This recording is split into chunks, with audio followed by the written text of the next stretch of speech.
Welcome to another episode of the Swords and Sports Podcast. One man's journey to read 52 fantasy books in 52 weeks and create 52 podcasts documenting the experience.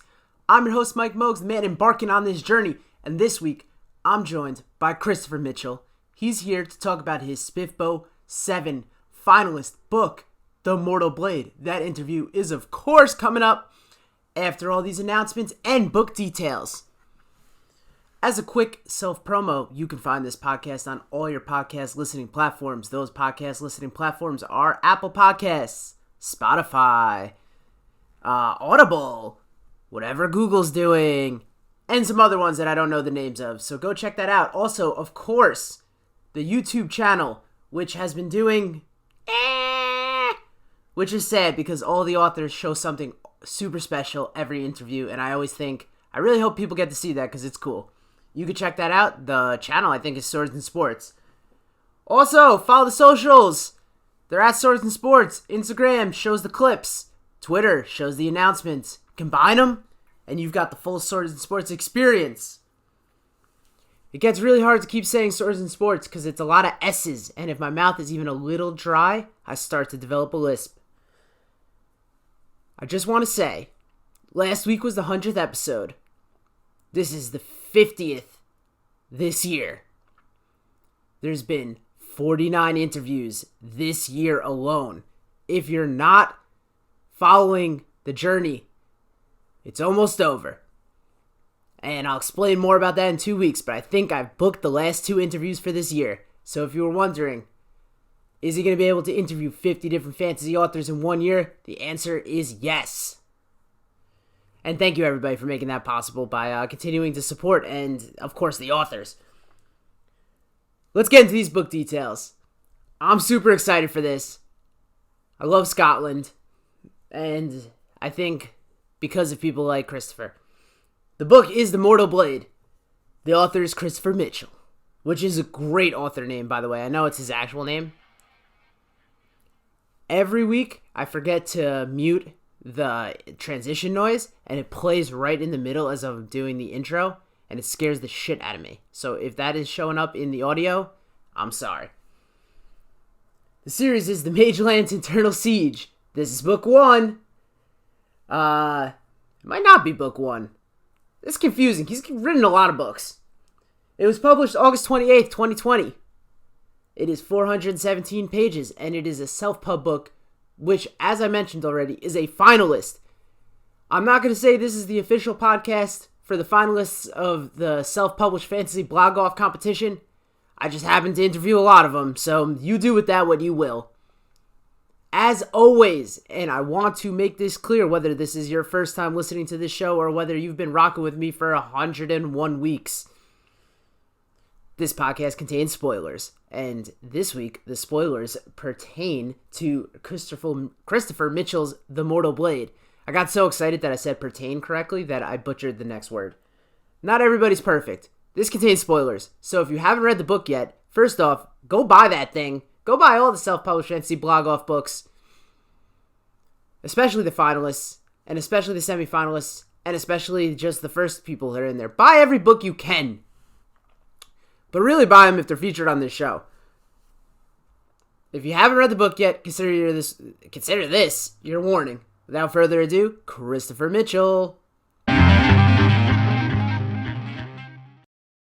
It's another week of the Swords and Sports Podcast, and this week I am so excited to be joined by another Spiffbo finalist. This time it's Christopher Mitchell. He's here to talk about his book, The Mortal Blade.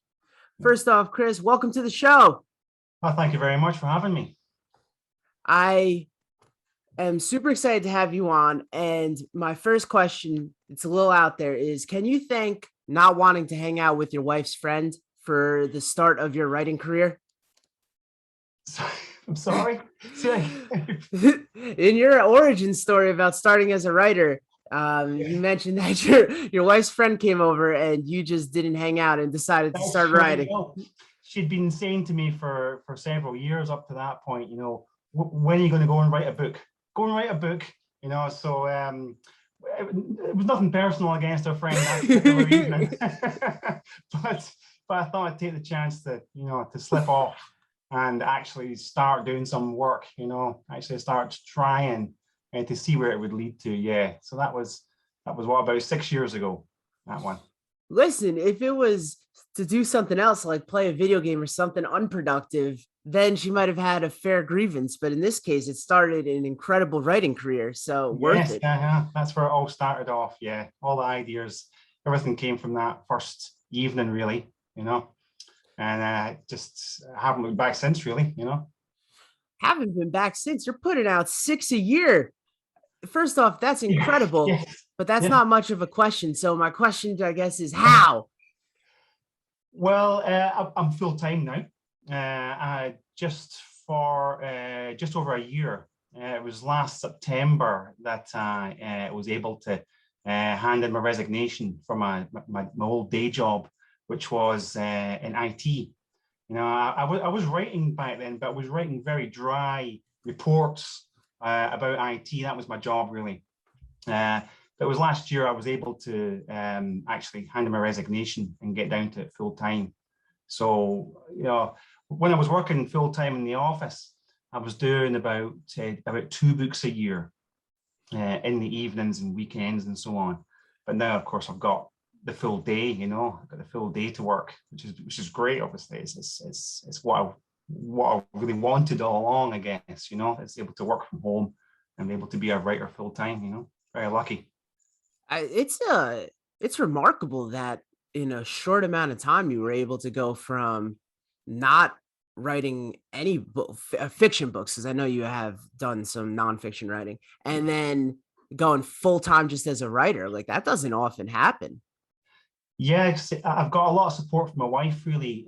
She leaves me to do the writing, and she takes care of the merchandising, the promotions, the advertising, the formatting, all that kind of stuff, the mail stuff, the reading list, everything else. So she's left her job as well, and she does that full time now as well. So be a partnership and it's a business, really. I do the writing and she does everything else. Wow, you guys really went all in on this, and fortunately it's been success. Well, I guess you wouldn't go all in if it hadn't had some success, but it's incredible what you guys have been able to do. Yeah, I mean, it was very touch and go when I handed my notice in at work. It was a bit of a risk, obviously, at that point, but luckily it's turned out well so far. In a way, it's turned out very well. Yeah. Well, how surprised were they at work? A few of them knew that I was writing in my spare time, but I don't think any of them really took it very seriously. But Right.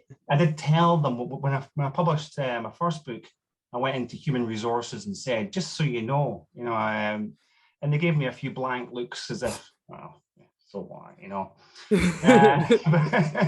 But a couple of years later, I was, they were a bit surprised, I think, and they left the door. They were kind enough to leave the door open for me. If it doesn't work out in a few months, you can always come back. It was very kind of them, but thankfully, I've not needed to do that. Yeah, that actually is pretty nice of them. You don't really expect that. Yeah, it was. Yeah. You've got you were inspired, and I was reading about some writing advice you were giving, and you were inspired by this creative writing lecturer who you wound up hating. But she That's taught you right. Yes. I I'm curious, how how much could you possibly have hated her to have gotten such useful advice out of her? You know what I mean? Like you went to one lecture That's and it was like this basically taught you how to write dialogue or like not really, use yeah, adverbs. that's right. It really helped with that, actually. That one, it was only a few hours long. It was really well done. Her lecture was excellent. It was only really hate's a bit strong. I didn't hate her. But you didn't go Um, back. Something had gone wrong. We were all asked to send in by email the first few pages of the novel we'd written, and for some reason, mine got stuck in my outbox and didn't actually arrive with her. So I was the only person in the class who didn't have something to read out that day.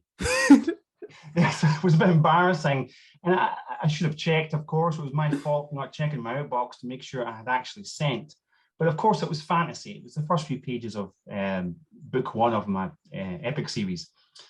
And it was just her comment. Someone mentioned thrillers and horror and fantasy, and she pulled a face and just said, "Oh, you don't want to be writing that kind of nonsense. You know, if anybody here wants to write that nonsense, I'm not going to give you any time at all."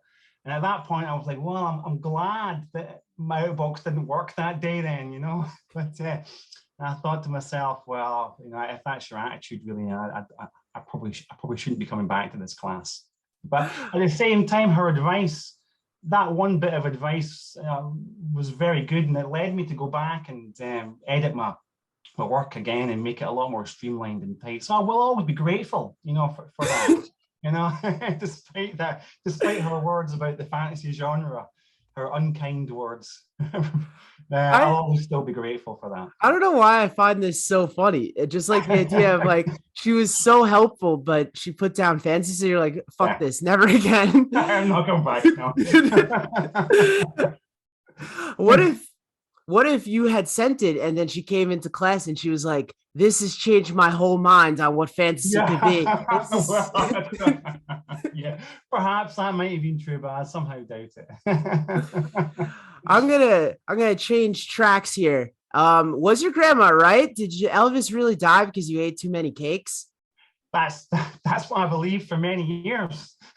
You know, so I mean, that's what she said. She told me that. Yes, she told me that he died in the toilet because he ate too many cakes.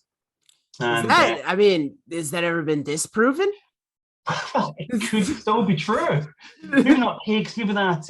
What was that recipe you had where you would deep fry a banana sandwich or something like that? Banana and peanut butter sandwich, I think. There's protein and potassium in that. I don't see how. Yeah, not exactly a cake, but in the same sort of cholesterol region, you know. So it might well have been that related to that. Probably mixed with a few other things, but so Elvis died from cake. And then there's fairies in the bottom of her garden. Have you ever found one? Confirmed or not confirmed? Unconfirmed. She lived right next to a glen as well, right at the back of a glen. So when I was young, she used to take me up there, and there were these little waterfalls, and she used to always tell me, "Oh, behind that waterfall there, that's the fairies live there too."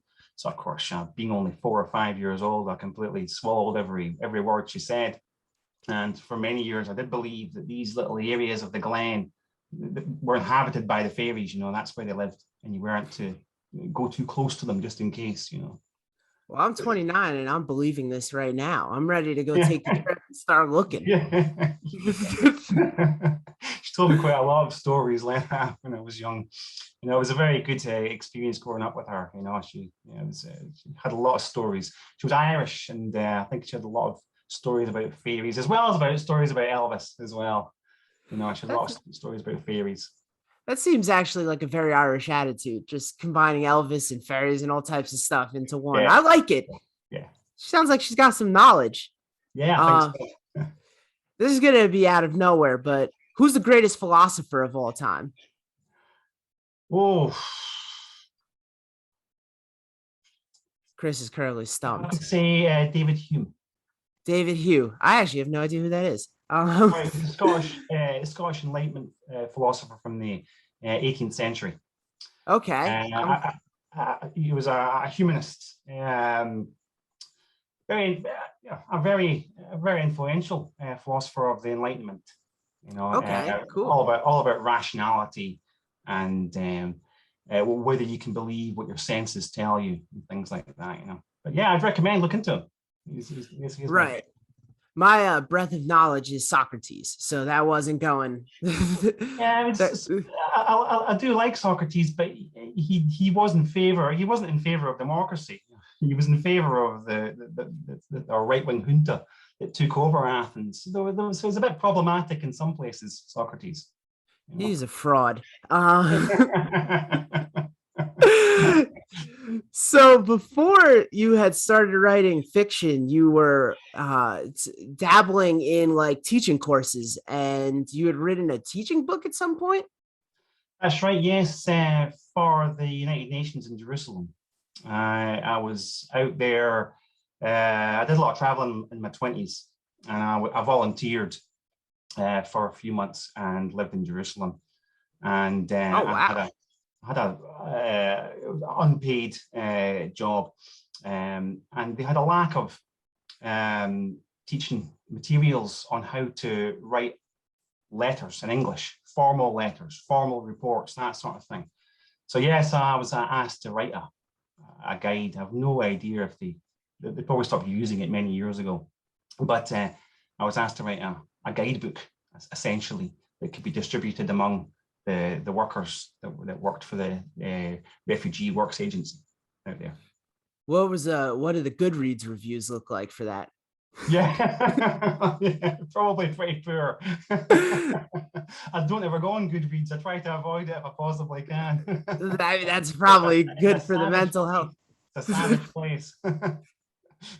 I tried looking for it. I couldn't find it. No, it was never. I don't think it was ever actually published officially like that. It was just printed off in a large number of copies and distributed among the staff. I don't think it was ever, given an ISBN number or anything like that. Then I'm not gonna be able to find it, unfortunately. That would have been awesome if I came with that and I was like, look, I've got this. Yeah, well, I've not seen it for 30 years or so.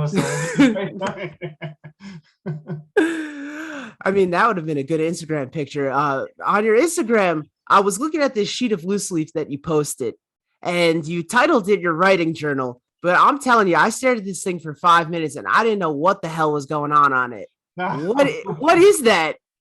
Yeah, I still do it now, actually. I always just record a number of words every day.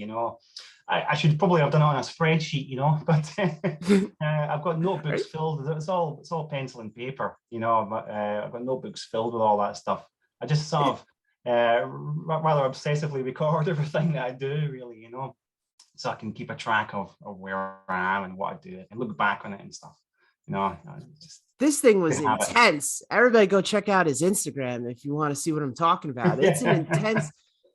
Also, are you sure you worked in IT? All your stories about IT, like either workarounds or failures. You couldn't get the email out to your teacher, and you're using pen and paper instead of a spreadsheet. I know. Yeah, it's funny because that was my life for years working in IT, and I think almost the moment I handed my notice in, it just disappeared. It started to disappear from my mind. I think I've only got space. I guess I'm writing it's a 26 book series altogether that I'm writing, and I've finished 21 of them now. Jesus. I've got 5 to go. So as you can probably imagine, my mind there's no room for IT anymore. My mind is just full of the web of what I've already done. I'm always trying to remember, has so-and-so met that person? What was that, 6 books ago? I'd have to go back. So all I can really think about is the continuity of the storylines, So there's no room for email outboxes or spreadsheets anymore, I'm afraid. That's all gone. You know what? I say it's a good thing. What will I think about when the 26 book's done, though? Then you gotta learn. Huge empty space in my head. Then you get your first Gmail account. That's I mean, you do have a fantastic website. Well, thanks to my wife. All right, yeah. Well, then I guess we know where all the good stuff is coming from, except for the material. The content is fantastic. Normally, people come on here and they throw out some preposterous number for how many books are going to be in their series, and I go, I don't know if that's going to happen. But your output is incredible. Oh, thank you. I can do a first draft in about 28, 30 days. I just be self-discipline, I guess. Just get your arse in the seat, basically. Right. No matter how you feel, no matter whether you can be bothered or not, whether you want to just relax and have a day off, just get in the seat and get to work. And sticking to that really means that I can, as you can say, I can do a book every 2 months That's impressive. 1 month for drafting and 1 month for editing and planning. And I can just knock them out, one after the other, I guess. Yeah, it surprises me. I never thought that this was going to happen like this. When I first started, I had planned a 9-book series originally, right at the very beginning. Right. And I thought, well, that'll probably take me 10 years, at least, to do that. But obviously, it's not quite worked out that way. Took 10 months. Yeah, thankfully, it's not worked out that way. Now you're like you've got an old school writing cabin going on, right? Like just in the back of your yard somewhere. I do, yes, yeah, I do. It's filled with bookshelves and my little writing desk. Yeah, and that's where I can go and work. I mean, there's 4 kids and a dog in the house, so I don't get much peace. So that's my workspace. Really, I can get up there. I can just get to work. So Now, yeah, cabin in the back garden. what happens if someone comes back there to disturb you? Like, do they come back? It depends how messy it is. Usually pretty messy.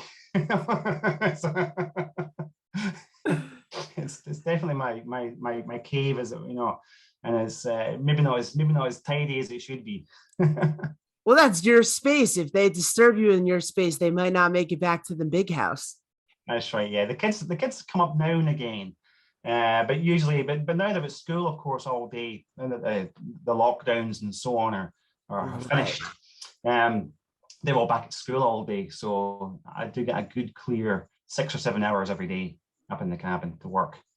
Oh, that's awesome. I mean, yeah, it's definitely better. I mean, in the old days, I'd work obviously in the office all day, then come home and then have to go up to the cabin and try and work for 4 hours in the evening, which was tricky.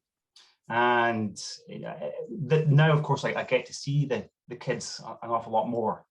I very rarely work in the evenings anymore. So I can, devote my weekends and the evenings to actually seeing them all again after a couple of years of being a hermit. Remarkable how much healthier that is. It is, yeah, definitely. So obviously you're a Spiffbo finalist, big deal. Yeah. And this wasn't your first go arounds, right? How many times had you entered the contest? This is the second. This is the second time, right? Yeah, I entered with 2 years ago with the Queen's Executioner, which was book 1 of my first series. I mean, it is one long series, really, but it's obviously divided into certain chunks. Phase 1, a bit like Marvel, phase 1, phase 2, and phase 3. Yeah. So it was book one of phase 1. I entered a couple of years ago, and it didn't do all that well. It didn't get into the semis, and I just had to put it behind me and get on with it, But this time around, I entered book 1 of the Eternal Siege series, which is essentially phase 2 of the entire arc. But I wrote it in a way that you didn't have to know anything about the first phase. You could enter it completely ignorant of what had happened before. And I thought, well, okay, it is another entry point, so it does, it counts as another book 1. So I confess I wasn't going to enter it. It was my wife again said, you should enter again with the Mortal Blade, because it is a book 1. And I was like, okay, fair enough. I didn't have any expectations, and no one was more surprised than I was when it made the final. So I'm very flattered indeed that it got to the final. I'm very pleased, but very pleased, but very surprised as well, but pleased. Yeah, listen, I've had the opportunity, fortunately, to talk to a ton of SBFBO finalists over the years, and one of the things that everybody says is like sense of community with the finalist groups is a big deal. Have you been able to get to learn who anybody else is and stuff? Yeah, a little bit. There's a group on Discord, which I'm not actually that familiar with, and there's also WhatsApp as well. Yeah, I see their messages and so on. I'm pretty terrible at social media, I have to say. Yeah, it's tough. And face to face like this is fine. Meeting people and seeing people is fine, but I do struggle a little bit with social media, I suppose. My wife actually takes care of most of social media for me, so I can live in my little writing bubble. But yeah, I have seen a lot of the comments and conversations and so on that have been going on among the finalists. Yeah, they seem like a very nice bunch. Very friendly. I've talked to a bunch of them. They're really good Yeah, people. So I yeah, think you're in some good hands. You're in good yeah. company. Yes, very, very, very flattered to be among them. And I'm glad it's working out so well. I mean, this is it's a big deal. Yes, it is, and it's great to have the chance to have a wider audience of bloggers, and take a look at the books. It's really really nice, and I'm looking forward to seeing what they think of it. I've had one review so far, which was mixed, but I think I know what review it is too. yeah, there was some good things. There was some good things in there, but I guess as a writer, I guess you have to have a thick skin. Oh yeah. You can't be just downhearted by bad reviews, and of course everyone gets bad reviews.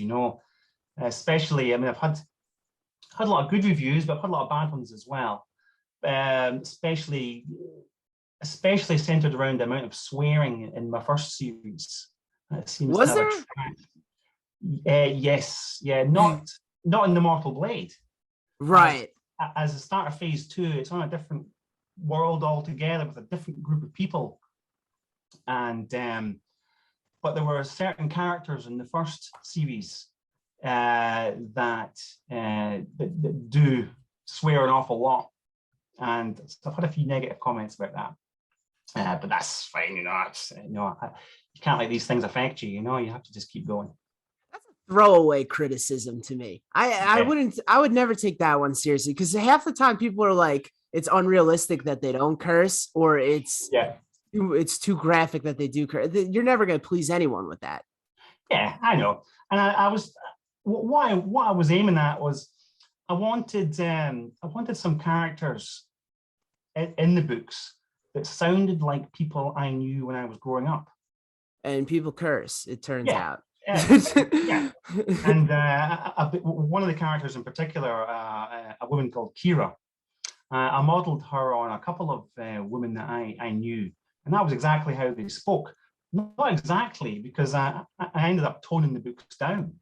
I couldn't put in everything that these people had said. But what I really wanted was people who sounded like people I knew. Right. I wasn't trying to do it for the sake of it, or just to try and shock people or anything like that.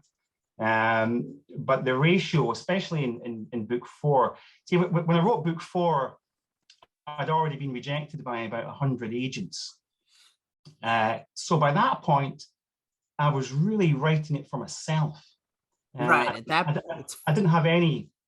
I didn't think that anybody was ever going to read it by that point. So I really let loose in book 4, and yeah, it is a bit over the top in places. but I was like, well, I'm writing it for myself. Who cares?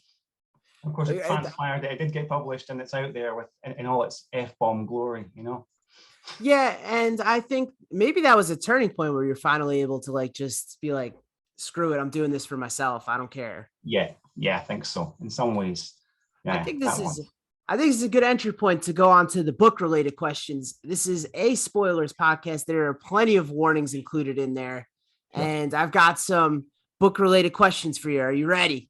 Yeah, I'm ready. Go for it. Speaking of swear words, one of my favorite things in fantasy books is made up swear words. I call them fantasy filth, and you've got an eccentric collection of them, and I'd like to go through some of my favorites. Sure, okay. Got a lot of dick related ones. We've got by Malik's crotch. Yeah. And then we've got, if that wasn't bad enough, we've got Malik's sweaty crotch. Yeah. But you have to, I knew that I was going to drop the F-bombs for the Mortal Blade. So I thought, well, people are still going to curse. You know, so I'm just going to have to work out a few new ones. You know. And if we weren't hammering enough on the front side of Malik, we also have Malik's ass.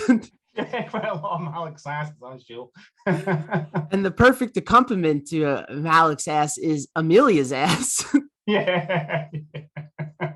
They're usually a bit more polite about Amelia than they are about Malik. Amelia, sorry. And then we do have some more polite ones. We've got Amelia's Sacred Blood. Yes, yeah, they're more polite about her usually. Amelia Forbid. Yeah. And by the sweet breath of Amelia. Yes, until you meet her in later books and find out that her breath isn't all that sweet. And then my personal favorite, and this is in the form of a question: should more people be calling people ball bags? Yeah. Yes. Yeah. Yeah, that's a Corthy one. Corthy is related to the family that swore an awful lot in the first books. So I needed him to have some of that come through, you know, calling people numpties and ball bags and things like that, you know. He's got some all-time just dialogue. I love him calling everybody ball bags, calling Greenhides ball bags, people that he meets, gods, doesn't matter. Yeah. Anyone could get it. Was it unfair of the people to die before Alia could deliver her speech that she prepared? Oh yeah, I'd forgotten that. Yes, yeah, it was. She'd been practicing that speech for a long time. I don't know. You ever prepare something? You're like, I'm ready to go. You're all nervous about it, and then all of a sudden, it just doesn't happen. Yeah, exactly. That's the worst. I know. Disappointment. Next time, stay alive a little bit longer.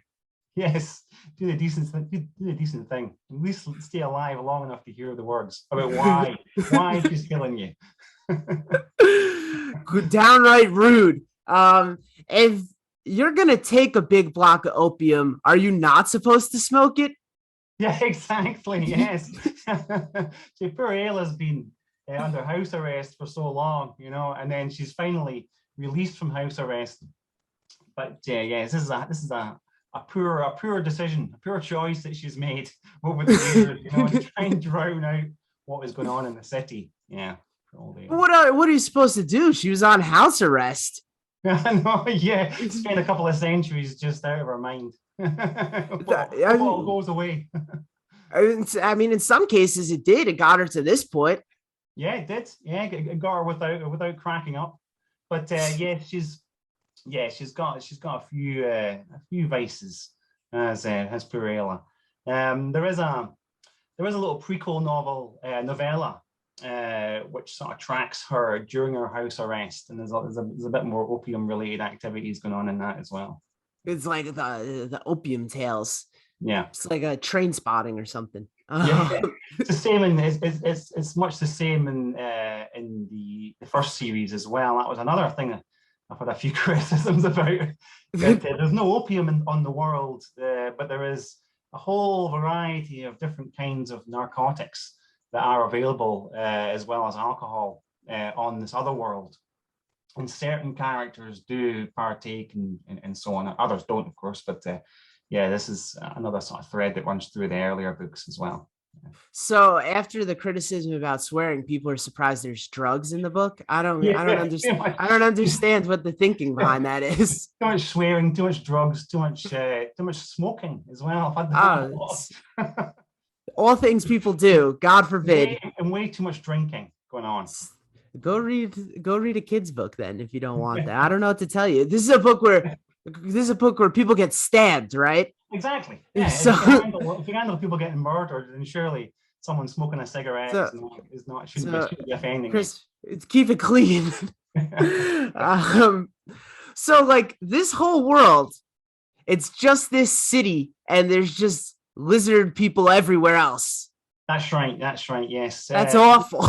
That's right. They're the only humans left alive on that world. The Greenhides have worked their way right around the world, and this is the only place that's left. Yes, the last the last holdout. So, like, what do the greenhides do all day? Well, if there's nothing to eat, they'll fight each other, I guess. Okay, that was my question. Do they Yeah. fight each other ever? Because like they're not getting into the city. Yeah. Well, not in the Mortal Blade. Um, the, the rival nests will fight each other. The Okay. nests will be spread out every 100 miles from each other or so, and where the greenhides from each nest meet, they will quarrel and fight each other if there's nothing else to fight. But Okay. they're attracted. They know that there's humans inside the city, so that's what drives them on. They're desperate to get in somehow, to feast, Well, on I mean, humans. are they concerned that once they do that, there's going to be no more humans? No, they have no concerns like that. They're in many ways, I guess, they kind of behave a bit like ant colonies. Okay. They'll have a queen in the nest, just producing endless numbers of young greenhides that are sent forth, to try and get into the city. But up to now, of course, they've failed. No, they have a terrible track record. They had they had a couple years of successes followed by 1,000 years of failure. Yes, yeah, they've had 1,000 years of trying to get into the city. Yes, this idea of a city that's been under siege for so long that nobody can really remember what it was like before the siege started has been a story idea that's been kicking around in my head for a long time.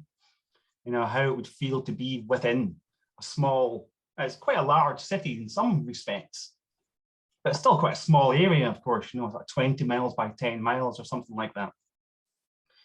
What it would feel like, to be in somewhere like that has never known peace. They've always had the greenhides, at the gates, trying to break in, forever. It feels like to them. Of course, there is more about why the greenhides even there. How did they get there, and so on. That it has still to come out. There's all kinds of backstory as to how this situation has transpired. But at this sort of moment of time, almost nobody remembers. Nobody has any recollection of what it was like before the greenhides arrived. That's Has anyone? No, I mean, not even the gods. Or some of the gods are still too young to know that. What it was like beforehand. Now, like, eventually food shortages start to plague the cities. Anyone debated eating a greenhide? Seems like the only renewable food source. Yeah, but no, you wouldn't fancy that, I don't think.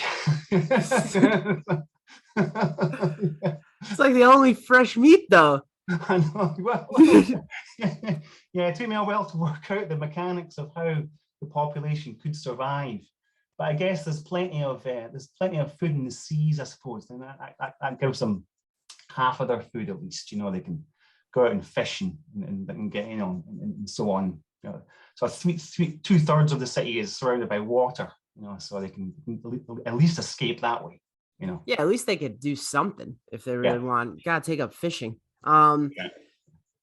Maddie, she starts a fight 5 minutes into joining a battalion. Is that like the version of being like going to prison when they say you got to fight the biggest person you find the second you walk into prison to earn respect? Kind of. She's just she's got a bit of an attitude problem when it comes to authority, I suppose. She doesn't like being told what to do, but being a blade, that's her job. So it's she doesn't fit in very well with the other blades because their whole life is centered around doing what they're told and defending the walls and sacrificing themselves if need be. Although only a tiny proportion of them actually have to fight the greenhides face to face. Right. If it wasn't for having to repair the stretches of the wall because it's so old, nobody would ever step foot outside it. But they have to, maintain the structure of the wall because it's so ancient and crumbling that some of them have to go out. The rats have to go out and brave those conditions now and again. As I sort of seen from Carthy goes out to protect them. And that's obviously the most dangerous job in the city. Going out there. beyond the Yeah, wall. that job sucks. Everybody else, the rest of the Blades just watch from the battlements, you know. I like this, and one of the segments I do on this show is I pitch novella ideas that no author ever wants. And I like this concept of the Blades who keep the stats. Oh, And yeah. so one of the things like that is helped modern athletes is like analytics. And I like this concept of like one of the Blades statisticians, applying analytics to the other Blades, like the rats and the wolves, and being able to like, this is the guy or gal who's got just the numbers and is like, this is how we need to do it based Yeah. on percentages. That's yeah. Although I guess until Carthy turned up, their killer rate was so low that they could probably count the number of greenhides they've killed on one hand. Yeah, the stats were easy until this. Yeah, exactly. Yeah, yeah. You'd count the greenhides. I guess you'd count the greenhides that you'd kill from your catapults and so on, rather than in any face-to-face combat until Carthy arrives. This is why we need analytics. We need to be more efficiently doing this. Yes. Maddie. So she gets rocked by the dragon, right? Shout out to Earn Brew. Getting a nice little shout out there, DW Ross, big fan. I'm quite impressed with their level of, I think you guys call it physio across the pond, but I'm quite impressed with the physical therapy that gets applied to both Maddie and what she does. She does dragon PT. Oh yeah. Yeah. I guess we talking about after Black Rose breaks yes 7 of her bones. Yeah. I think it's always slightly concerned me when I'm reading a story and somebody gets seriously injured and then a couple of chapters later they're fine again. Right. So I wanted to say, well, now she's broken all these legs, broken her legs, broken her arms, and her ribs and everything, and then it's going to take a good chunk of the book for her to be walking about again. Yeah. I liked the dragon physical therapy. I thought that was awesome. Well, we were stretching our wings and everything. We're stretching the wings. I thought this is awesome. Do you think Clarine was being dramatic, getting upset with Daniel for throwing up on her shoes? That was an accident. Yeah. Well, it's probably a little dramatic, but I think she's only, I can't remember how old she is actually. It's about 14 or something. So I think she's not very impressed, to say the least. She's being tough on him. The guy's had a rough go. I mean, he's rich, like got free booze. Like, what do you expect? Yeah, he's the last of the Aurelians, so he's got a lot of pressure on his shoulders. He showed up. He did eventually. Showing up's half the battle. Where can I get some of this anti-aging salve? Because I'm starting to get a little wrinkly. Well, it's only found on that world. This is going to be a major plot line that runs through many of the books from that point onwards. Because the main group of gods, which you've not met by the time of the Mortal Blade, they've been getting salve sent to them by one of the demigods in the city. He's been trading it. He's been traveling to another world and trading it. So these gods are now aware that this stuff exists, and it's re-energized them. Some of the oldest gods are 30 millennia in age. Oh my God! Completely decrepit by that point. They don't stay young forever. They eventually age, and the salve has the effect of rejuvenating them all. You don't see this in the Mortal Blade yet, but as the series goes on, you'll find that these gods are now very anxiously hunting for the source of the salve. Where is the salve coming from? How do we get our hands on it? How do we control it? And this is where it comes from. It comes from this one place, this one world that's been created. Let me tell you, if I had the opportunity, I would just dive right into it, regardless of the side effects.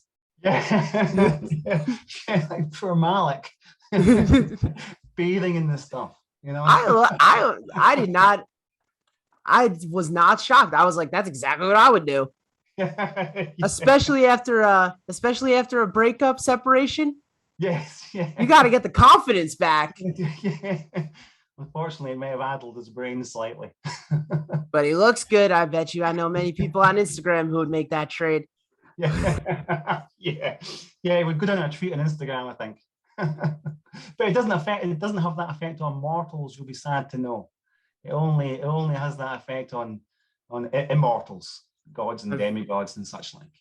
I made a But really for disappointed face there yeah, that you can only see if you're watching the video. yeah. So, on the one serious question of this interview, one of the goals of this podcast is to kind of break that traditional mold of fantasy. Maybe your lecturer would have called that type of fantasy pathetic, but fantasy has evolved since then. And it is now shifted past this kind of like misogynistic, strictly like white, not inclusive environment. What about your books either breaks that traditional mold, brings fantasy to a more general audience, or brings fantasy to different groups that you wouldn't expect to be fans of it? That's a good point, I think. Yeah, if you look back at the 70s and 80s, even into the 90s, yeah, it was reading a lot of fantasy. I was getting a bit tired by the same old kind of sexist tropes, and so I mean, this of course is not across the board.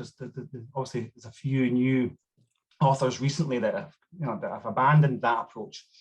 I certainly didn't want to go down that road. So I, especially in the first series, I made sure that just randomly, I made sure that there was the same number of female main characters as male main characters for starters. The mage powers that they possess sort of play kind of equalizing role physically as well. So you'll have plenty of women with battle vision that are going to be far superior to a man that doesn't have battle vision. Fighting, for example. And of course, anybody that can flick their fingers and kill somebody, it doesn't matter what sex you are, and you're still going to be extremely powerful. So yeah, it was important to me that aspect. I also in the first series as well, I had quite a strange approach to dishing out powers and genders and all kinds of different things. I did sort of try to randomize it as much as possible and see what came out the other end. But by the time we get to the Mortal Blade, we're now in a different place. So yeah, it's not quite the same as in the original series. There will be places, I guess, that do kind of remain patriarchies, some of the world to come as well, and some of the armies involved. But the Blades, for example, are obviously, because they're a tribe that are tasked with defending the city, by necessity, of course, half of them are women. And women Blades serve alongside the male Blades, defending the city, just as you would expect, in that kind of situation. So, yeah, I did want to get away from as far away as possible from the kind of old, kind of lazy, sexist stereotypes that did exist. And I think you did a great job of that. Oh, well, thank you. On a less serious note, what kind of trouble can I start getting into at the Great Race Course? Oh, all kinds of trouble. Yeah, you can have obviously you got your racing. That's just the surface level stuff. That's surface level, but yes, it's the sort of central social gathering point for the evaders, which are the most numerous and downtrodden tribe of the city. They're the only tribe that are not related to the other tribes, as it were. All the other tribes were sort of more ethnically homogenous. And then, 1,500 years into the city's existence, this other group of people turned up fleeing the Greenhides. So they'll never really fit in into the rest of the city. And the Great Racecourse is where, rather than having a sort of temple or palaces or libraries or anything like that, that's their focal point. So yeah, gambling dens exist all over the Great Racecourse, where you could gamble on pretty much anything you liked, a lot I of it mean, behind closed doors. that's where the fun goes down. That's where the people who hated the cursing are gonna hate being in there. Yeah, yeah. I was mindful that I wasn't going to have too much cursing in the mortal blade, so I thought I better spend too much time there. Is Daniel the definition of failing upwards? Yeah, yes, I think so. Um, It's not for lack of trying, though. no, yeah, his heart's in the right place, but he doesn't really, yeah, he doesn't really succeed in much of what he tries to do in the first book. There's interest for the second book. I decided actually to go with Emily's as a point of view character, so we could see it from her point of view. So we could see Daniel and his family, the Aurelians, from the point of view of she gets engaged to him at the end of the Mortal Blade. So the second book actually picks up her story. So you get to see Daniel from her point of view rather than from his own. And yeah, he does feel some more, I guess, along the way. Well, if that's not a teaser to pick up book 2, I don't know what else is. I wanted to thank you so much for taking the time out to do this. No, thank you very much. It's been great. And I'll be rooting for you in Spiffbo. Unfortunately, I have to share that cheering with a lot of different authors, but you're one of them. Don't be a ball bag, everybody. Go buy the books. And where can people find you? On Amazon, you mean, or on Amazon, social medias, website? Yeah, we've got the website, got the Magelands website, and C. Mitchell author websites, all kindly done by my wife, who had to learn from scratch how to create a website in the first place. So impressive. Yeah, so I'm continually blown away by the stuff that my wife has learned, along the way on this. Yeah, I'm on Twitter, although I confess I rarely do much on Twitter. I'm much more active on Facebook. I've got a Magelanders group on Facebook that people can join and chat about the books and ask me questions and things like that. So I'd say Facebook is probably where I'm most active. Great. Thanks so much. And of course, you can buy the books on Amazon. Yes. Well, I guess you could buy the paperbacks in any leading book retailer. But yeah, the ebooks are on Amazon. All right. Well, thank you so much for taking time out to do this. And hopefully we'll talk soon. Yeah, thank you very much. Sure. Man, that was fun. And if your eardrums just popped from me screaming into the mic, I don't apologize, because I got to come out here and I got to be enthusiastic for you, because I'm enthusiastic about awesome authors like Christopher. I really thought his work ethic is insane. I think he might be the most productive in terms of output authors that I've had on the show, and it's incredible that he's putting out 6 a year. I can't even send out 6 tweets a year. I think I made that joke on the interview, so there you go, I repeated it. Next week's going to be Hull of Bones by Tim Hardy. Super excited for that. Then after that, I think it's going to be Ben Galley back on the show to talk about his book, The Forever King. I hope so. And then after that, I ain't saying shit, because I got a surprise for the end of this year. Keep on reading or something. Peace.